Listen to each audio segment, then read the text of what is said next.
저도 최영조 목사님과 함께 같이 민족의 입체적 구원 요 단어가 저를 공직으로 이끌었고 또 공직에 들어가서 이제 제가 미국의 로스쿨을 졸업했는데 졸업을 하고 박사학위를 받고 그런 것이 이제 이런 민족의 입체적 구원에 있었습니다. 춘천으로 공직을 마치고 전 법제처에서 평생 있었는데 돌아오면서 춘천에 올 때 마음속에 갖고 있었던 것은 춘천 성시화 운동에 참여하는 거였습니다. 그리고 교회가 공공성의 영역으로 들어가자 하는 걸 마음속에 갖고 있었는데 오늘 이제 발표하신 분 그 박사님 말씀을 들으면서 사실은 1980년대 그 교회가 사실 공공성의 영역으로 굉장히 깊이 들어간 적이 있었어요. 근데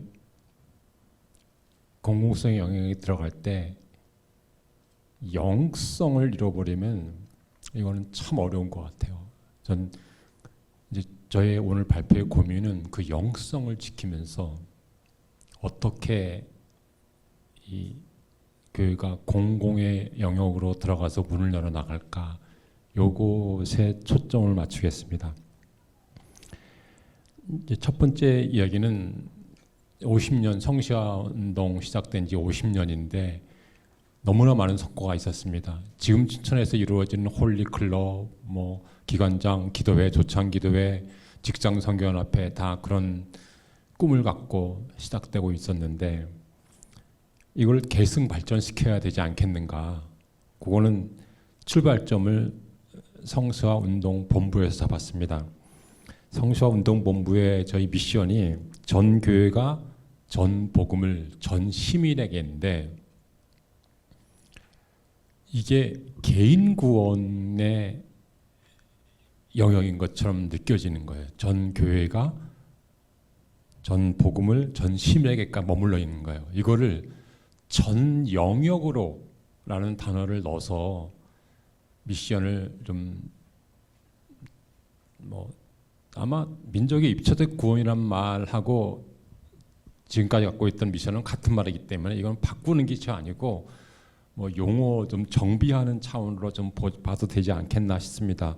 그래서 전 교회가 전 복음을 전 시민에게 전 영역으로 이렇게 생각을 했고요. 그런데 이제 운동본부가 이런 대공공 영역으로 들어갈 때는 거기에 맞닥뜨려야 될 장벽이 있습니다. 그거는 각 분야에 포진된 전문가들입니다. 제가 한 20년 전에 그 법제처에서 현직에 있을 때 춘천에 어디 그 고탄 고성 그쪽에 영성 수련원을 짓기 위해서 선교단체가 노력을 했었어요. 근데 산림과 직원들이 건축관 다 해줬는데 산림과 직원들이 안 된다고 그러는 거예요. 그래서 그 지역이 왜 건물이 들어가야 되는 것이 맞는 것인지를 법적 검토를 싹 쓴 다음에 가가지고 공무원을 만났어요. 그래서 설득을 하니까 법제관님 말씀이 맞습니다 하더라고요. 그러면서 덧붙이는 말이 있었는데 근데 왜 교회 사람들은 왜 이렇게 중앙 위에서 저희들 이렇게 누릅니까? 이렇게 얘기를 하더라고요. 제가 그 얘기를 듣고 이렇게 나오면서 제가 좀 마음이 되게 아팠어요. 들어주긴 할 텐데 크리스찬들의 모습이 전문 영역에 있는 사람들이 자기네의 전문성을 존중하지 않고 누르는 모습처럼 이분들이 느끼는구나 하는 거였습니다. 그래서 이제 저는 공무원으로서 그 공직자들을 대할 때 동역자로 이제 그게 좀 맞다고 생각하고 그렇게 대하려고 노력을 하는데 가끔씩 정말 좀 어려울 때는 그렇지 못할 때도 해요. 그러나 그 전문 영역을 존중해가면서 하지는 역할이 필요하다는 거. 또 그리고 성과 지표는 저희가 미션을 그렇게 전 영역으로 하게 된다면 사회랑 춘천이란 지역사회가 어떤 정책을 가지고 어떻게 변해 나갈지, 지금이 특별법 시대가 도래했는데 강원도가 각 시군마다 새로운 정체성을 막 정립해 나가고 있거든요. 그거를 보면서 교회가 어떻게 그거를 그 잘못된 정책으로 나가지 않도록 하나님 보시기에 아름다운 정책이 될 수 있도록 하기 위해서는 저희들이 어떤 목표를 가져야 되지 않겠는가. 그리고 그 목표의 지향점은 35페이지 성과 지표라는 거 단어가 있습니다. 그러니까 이 성과 지표는 제가 왜 이거를 발표하게 된 취지를 잠깐 말씀드리면, 법제처에서 그러니까 외환 위기를 거치면서 정부에서 이런 개념들이 도입돼요. 성과 지표. 우리가 어떤 목표를 가지고 일해야지 그냥 일했다 보니까 나라가 이 모양 됐다 하는 그 외환 위기 같은 것들은 공무원들한테 상처거든요. 일종의 파산 선거를 당한 거기 때문에 실패한 거잖아요. 근데 그거를 이제 극복하기 위해서 성과 지표를 도입하게 된, 성과 지표라는 게 뭐냐면 일단 목표가 정해져 있습니다. 목표 달성도를 뭘로 정합니다. 근데 이거를 정할 때 주변에 있는 전문 영역에 또 관계된 분들하고 협의를 해야 되는 거예요. 이게 필요해요, 굉장히. 목표를 정하는데 그 협력성을 요구하는 거죠. 그리고 그 일이 목표를 정하기 전에 충분한 준비를 하고 있어야 돼요. 어느 날 갑자기 뜬금없이 이걸 하겠다, 이렇게 하지 않는 거예요. 그리고 이거는 올바르기 때문에 선포하고 우리가 우선 나가겠다, 이것이 모든 영역에 적용될 수는 없어요. 그런 다음에 마지막에 평가를 받게 돼요. 아까 우리 여론조사한 것처럼 그런 평가를 통해서 목표를 수정해야 하는 역할을 하게 되는 거예요. 성시화운동본부는 전 과거 그 이사당 임기가 1년이었을 때는 이 일을 하기가 어려운 구조일 것 같아요. 근데 3년으로 바뀌었는데 3년으로 바뀌었을 때는 이 일을 할 수 있는 구조가 준비가 돼 있다. 3년 동안 어떤 일을 하고 그 일을 하기 위해서 사전에 어떤 조사를 하고 교회랑 어떻게 연합을 해가지고 일을 한 다음에 평가를 받아보는 이런 시스템을 성시화운동본부에 구축하자 하는 것이 제 주요 내용이 되겠습니다. 이럴 때 성시화운동본부는 어떤 모델을 가지고 일을 하는가, 그게 34페이지 이렇게 노란 줄을 치는 겁니다. 개척자의 역할이 있을 것 같아요. 성시화운동본부가 치고 나가야 할 역할이 있어요. 주로 새로운 분야일 것 같아요.